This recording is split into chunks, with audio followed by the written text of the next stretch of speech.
Hi, everybody. I'm Brittany Lewis, a breaking news reporter here at Forbes. Joining me now is former Congressman and Texas Democratic Senate candidate Colin Allred. Thank you so much for joining me. Yeah, thanks for having me, Brittany. I want to rattle off some of the highlights on your resume. You're a former NFL player, a former member of Congress, you're a civil rights attorney, and you ran for Senate against Ted Cruz back in 2024. You're running again, this time for Senator John Cornyn's seat. This isn't your first rodeo, but what makes this time different? Well, I think we're just in a very different place as a country. I know I certainly felt that in the last election, a lot of promises are made to working people about inflation going away on day one, for example, that they were going to get some economy back that was going to be something that would be easier for them to get by. And as somebody who grew up being raised by a single mom here in Dallas, who was a public school teacher and struggling, I can understand why folks might have hoped that that actually would have happened. Unfortunately, they were lied to. And instead of getting lower costs, they've gotten higher costs through tariffs and a chaotic tariff policy. They've seen a bill that's basically taken health care and benefits away from working people and folks who are struggling to cut taxes for the rich. And we've had, I think, just a level of chaos that has led folks who are hoping that they'd get a little bit of relief to not have that. And I think we can go in a different direction. I think we have to. And it seems like the economy, at least, continues to be a top issue for voters and Americans in general. It was in 2024, and it still is now, almost at the end of 2025. It seems like the economy is one of your top issues in your campaign as well. You've released an affordability plan called A More Affordable Texas Agenda. Talk to us about how this makes Texas and perhaps the country more affordable. Yeah, and listen, this is really personal for me. And so in some ways, one of the things I wanted to do is make sure that we reground ourselves back in the experience of working people and giving them a chance. And the thing is, whenever I talk to folks around Texas, no one's looking for everything to be given to them. In fact, if you tell most working folks that everything's going to be free for them, they won't believe you. I certainly wouldn't have when I was growing up. I would have thought, well, what's the catch? But I do think what folks are asking for is a shift in priority so that they can get a chance to get ahead. For example, my mom rented a house in Dallas for 20 years on her teacher's salary that in a school district so she could send me to a good public school in Dallas. I helped her buy that house when I was in the NFL. I helped her with the down payment because she could afford the mortgage, but she just couldn't put together enough funds for the down payment. So one of the parts of my plan for a more affordable Texas is to help folks who are trying to purchase a home get over that initial hump of being able to provide that down payment. I know that when folks are going to the grocery store right now, that they are wondering if they're going to be able to afford everything they need for the week. That was my personal experience. We would swipe my mom's teacher's credit union debit card, and we would basically say a little prayer and hope that it went through. And some weeks we had to put some things back. And so we're talking about lowering the cost of groceries. I know how expensive childcare is. My wife and I have two little kids at the moment ourselves, but for my mom, it was a huge struggle growing up. So we're talking about the cost of childcare and of course, healthcare as well. There are so many things that come into this that I think if you can just give folks a little bit more of breathing room, a little bit more of an opportunity, that you'll be surprised at what they can do with it. I'm from Pennsylvania, and it sounds like, based on what you were saying, that Pennsylvanians and Texans certainly have a lot in common. And I know, like you said, if you told a Pennsylvanian that this is free, they would say there's really no such thing as a free lunch. They would raise their eyebrows at you. When I was looking at your affordable Texas agenda, one of the points was to make higher education affordable with 2 years of free community college and increased Pell Grants. So my question to you is, who's paying for that free college? Because critics would say, hey, college is an investment. I don't want to be on the hook and be financially responsible for your investment. What would you say to them, and who's paying for this college? I mean, community college is a bit different. And I think folks have started to understand how important it is for our economy. So I've worked closely with our business community here in North Texas in my time in Congress. And what you'll find is that many of our businesses and many of our industries are themselves providing for folks to go to our community college system here in the Dallas area so they can get the training they need so they can become one of their workers, right? And so they're actually investing in that themselves because they know how important it is that if they can get somebody a certification or get them an associate's degree, that they're not going to have to go to a four-year college and build up hundreds of thousands of dollars in debt, but that they can also then get right into that workforce and fill the jobs that we have open right now. We have open jobs right now all around the country, but also particularly here in Texas that I know about, that we can fill with folks if they can just get over that little hump of saying, I need to just get a little bit extra training, right? And so that's what I see the community college area filling, which is this is a gap in our economy where people can get really critical training for a very, very low cost. And the benefit to us economically far, far outweighs any cost of getting them through that training. And I see it the same way as our public education system itself for K through 12 education. So this is an extension of that. We know that our community college programs around the country are incredibly important for our economy.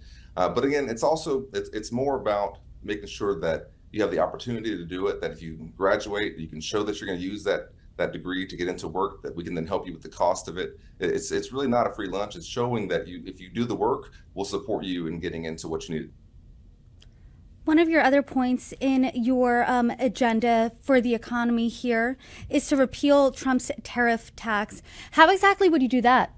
Yeah, well, we just assert Congress's role in tariffs, which is this is a congressional power. And I'm, to be honest, shocked that we haven't seen more discussion around the fact that the President of the United States is violating the Constitution by usurping this power just for himself. But the way they're doing it is by claiming that there's some kind of emergency and using emergency powers to put in place these tariffs all around the world. For example, we have a trade surplus with Brazil. So there's no emergency there, but yet somehow we have an enormous tariff on them because the president doesn't like their current political leadership. That is not something that makes any sense for us. That's why your coffee is more expensive right now. That's going to drive up other costs in our economy. And for working people, this is going to cost them around $2,000 more a year, these tariffs alone. So it's a regressive tax on them. We can talk about the smart application of tariffs to protect certain American industries. That is something I could talk to you about all day. But this kind of idea that we're just kind of a chaotic blanket tariffs that be put on, put off, it'll be 100% on China one day, then it'll go back down. Nobody can plan this way.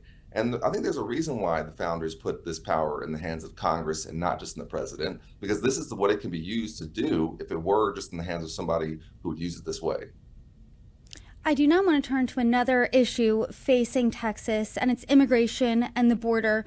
And I've talked to many members of Congress who don't live in Texas, but they say every state is a border state. Texas is actually a border state, and you visited border communities recently. What are the people there saying about President Trump's immigration and border policies in the last 9 or so months since he's been president? Yeah, my family's from Brownsville. My grandfather was a customs officer in Brownsville, Texas, which is the very tip of Texas, the U.S.-Mexico border, and so I spent a lot of my childhood, along the border, and I know those communities very well. I just was there for 3 days. And I can tell you, I've never sensed a sense of fear like I did when I was last there. And I think we have to talk about this as a state and as a country, that we can talk about border security, that we can talk about immigration enforcement. And that we can do it in a responsible way. But what's happening now is not that. And what's happening is a terrorizing, in many ways, of communities. That's leaving children with anxiety issues. That's hurting the economic output and the businesses that are in those areas. And not just along the border, but really throughout Texas, we're seeing an enormous cost economically to this and to the fear that it's causing. And it doesn't make any sense in terms of the way it's being done. This is not being done in a smart, or I think even an American way. I think it's being done in a way that's intended to cause fear and anxiety. And that to me is just not who we are. And so I've always been somebody who thinks that we need to talk more about border security and that what actual border security looks like. And that we do have to have removal proceedings as part of our immigration system, that there are times when folks who are here are not going to be able to stay. That's the way every country works. But the way we do these things is as important as why we're doing it, because we as Americans have decided that we're going to conduct ourselves certain ways, that we're going to give folks due process, that we have a constitution that we're going to follow, and that we do that not because of who they are, but because of who we are. And that's what I think is at stake here. At points of President Biden's presidency, we saw record high surges of border crossings. Democrats seem to have lost the messaging war in the 2024 election when it came to handling the border security, and immigration in general. Do you agree with that, A? And B, how would you change the conversation to make it more bipartisan? Because as of now, it seems like Democrats in one camp, Republicans in another, both agree, hey, there's an issue there. How do you fix it? Yeah, I mean, I think writ large, maybe that's true. Certainly in my race, I don't think that happened in terms of losing the argument. I was talking a lot about, and still believe we have to talk about, having a secure border and what we can do to do that. But part of having a secure border, and folks have to understand this, is that we have to fix our legal immigration system to also take some of the pressure off of what happens sometimes at the southern border. When what we were seeing was that there were a lot of folks who were coming to the southern border to ask for asylum, who would have liked to have come here through legal means, and who in many cases had skills or abilities that we would want them to come here through if they could pursue a legal pathway into getting some kind of a visa or trying to come here on a work permit. That is what we do need those workers, but we have to have an immigration system that works better. And so what I've been saying, and I think we have to do, is have an adult conversation about comprehensive immigration reform that does include border security. Certainly, we need more resources. And I was ready to do that. And we saw in the last Congress that folks decided that they didn't want to do it, I think in large part because they wanted to have the problem to run on in the election. So we need more resources there, but also reforming our legal immigration system so that it matches the needs of our economy now. Because every business owner I talk to is saying that they are starving for workers, and they need folks who can come in and do some of this work so that we can keep our economy growing. And that, I think, is where our legal immigration system is failing us. And so I think we have to present an alternative vision of this. One where, yes, we have border security. Yes, we talk about how immigration is important for our economy. And that then we also put forward a plan for folks who have been here, who are maybe undocumented, but have been following the rules, not getting in trouble, and providing them a pathway out to either pursue a green card or citizenship. That to me is something that it's common sense. We've seen this kind of structure before. What we haven't had is the political leadership in place who actually wants to get it done. I do now want to turn to the dynamics of this race, because to get into the general, obviously you have to win the Democratic primary. And State Representative James Tallarico, he jumped into the race last month. He did outpace you in fundraising in Q3. He raised $6.2 million in 3 weeks, and you raised $4.1 million in Q3. So what are your thoughts on that difference, and does that concern you at all for this race?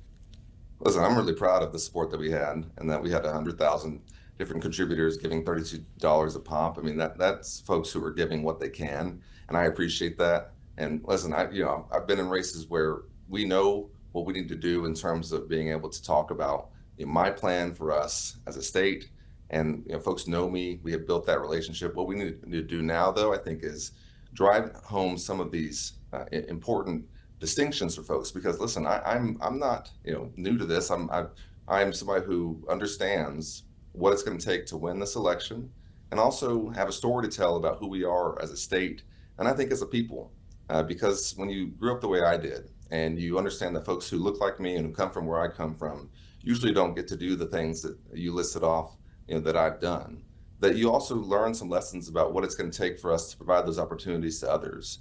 And that I've been fighting my entire life, for folks as a civil rights lawyer, in Congress. And then now I want to take that into the Senate, and I have a plan to do that. I have plans on how we can help people. I know what it takes to win tough races. That's how I got into Congress, by flipping a seat that a Republican had held for 22 years.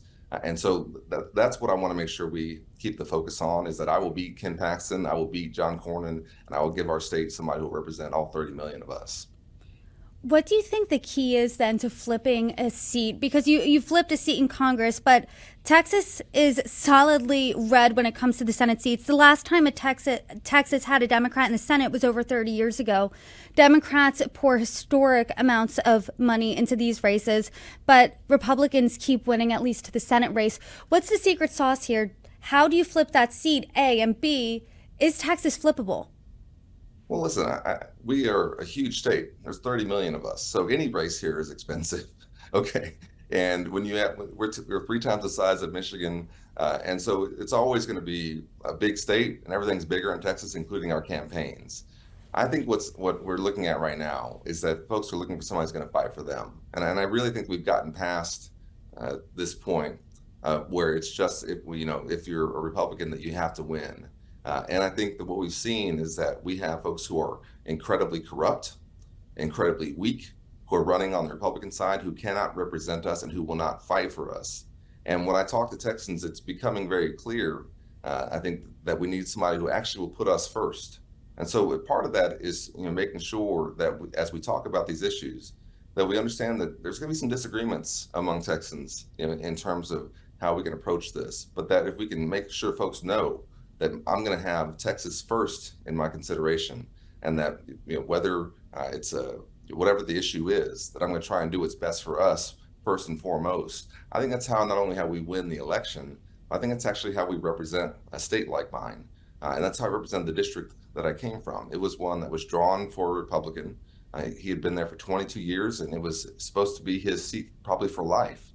But in many ways, I thought that he'd lost touch with the folks that he was representing, that he didn't care about us anymore, and that he was putting, sort of party considerations and his own ambition ahead of the folks he was supposed to be representing. That's also what I see at our statewide level, and I want to change that by showing folks it doesn't have to be this way. You can have a senator who will put your needs first and who won't just be a kind of a party hack or a bootlicker or a follower. Texans have never been like that, but we've fallen into having leadership like that, and we can change that in this election.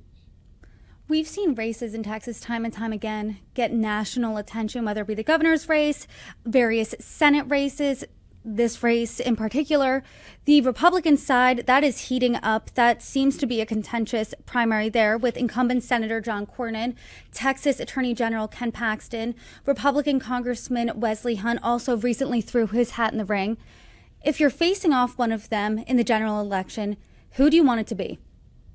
Well, to me, it doesn't really matter. Like I said, I think these folks are too corrupt and too weak to represent us. And what I've seen is that these campaigns of theirs are incredibly revealing, because we're sitting there talking about my plans for a more affordable Texas, about what we can do to fix immigration reform, about all these things, these issues.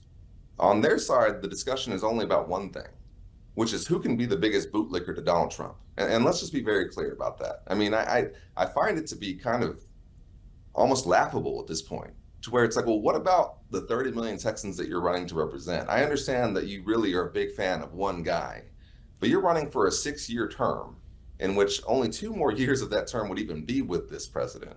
So then what are you going to do the next 4 years after you've been spending those first 2 years bootlicking the whole time? I really don't understand this approach to running for office even, or public service. I run and believe in public service because I want to help folks. I want to put forward plans on what I think we can do together. I want to try and solve problems. I'll work with anybody to do that. That's why I was the most bipartisan member of the Texas delegation when I was in Congress. And I had a record of getting things done based on that. What I am increasingly concerned about, that I see now, is that on the Republican primary side, it's not about your ideas, your plans, what you can get done. It's just about who will be the biggest follower. And to me, that is so deeply anti-Texan that I almost can't believe it. To that point, though, there are more Republican voters in Texas than Democrats. In order to win, you're going to have to appeal to some of those Republicans. How would you appeal and peel off Republican voters, particularly ones that have voted for President Trump in 2016, 2020, and 2024? Yeah, of course. I mean, I had literally hundreds of thousands of Texans who voted for me and for Donald Trump. And I got elected in a district where I had thousands of Republicans who voted for me over a Republican. I'm quite used to and believe that it's really important that we reach out to folks regardless of their party label and show them that I'll represent them. And I often think about a woman who voted for me when I first ran for Congress in 2018, who was interviewed by our local paper, and she was a Republican, and she was asked why she voted for me. And she said, well, because the guy, Pete Sessions, my predecessor, she said he was going to cut my Social Security. And I think about her a lot, because I think that what most folks are doing is not making a decision just based on party identity. There are certain people who are like that, and there's percentages of people who fall into that. But then there's a lot of other folks who I think are genuinely hoping that somebody sees them that somebody hears what they're going through, and that somebody has an idea or plan to help them. And those are the folks who I think we have to really appeal to and speak to. They're, in many cases, I think they're working people here in our state who are working 2 or 3 jobs, or they're folks who are trying to see if they can retire, and they're hoping that they can get an elected official, a public servant who would try and make things just a bit easier for them. Not give them everything, but give them a chance. And those are the folks who I think, regardless of party label, if we can make sure we recenter ourselves around them, that we would not only win the election, then I think we have much better policy coming out of it. And I think that's what we have to get back to. We've been, the Democratic Party has been far too elite, far too online, and far too disconnected from folks' lived reality. And some of the discussions that I see taking place in the party are so divorced in many cases from what I know working people are actually talking about, that I think we have to really pull ourselves back into, and I know I will in my campaign, pull this back to what are people's actual lived experiences and how can we help with that? Well, I'm sure that there's certainly a lot to look out for you in terms of this race between now and March, especially with the primary coming up. What's next for your campaign?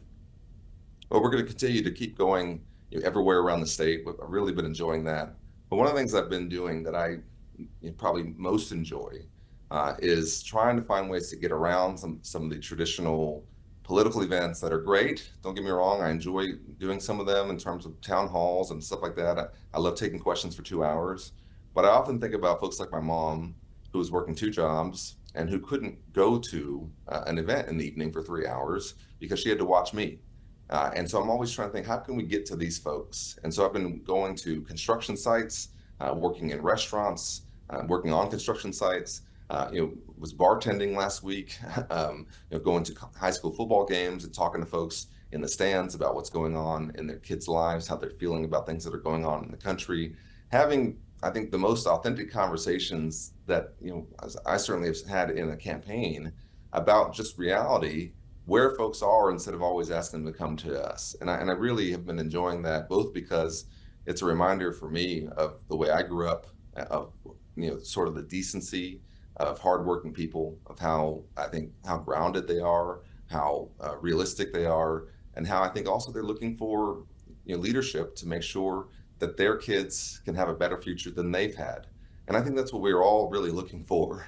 And I've been really enjoying not only having those conversations, but having that centering effect by doing those events.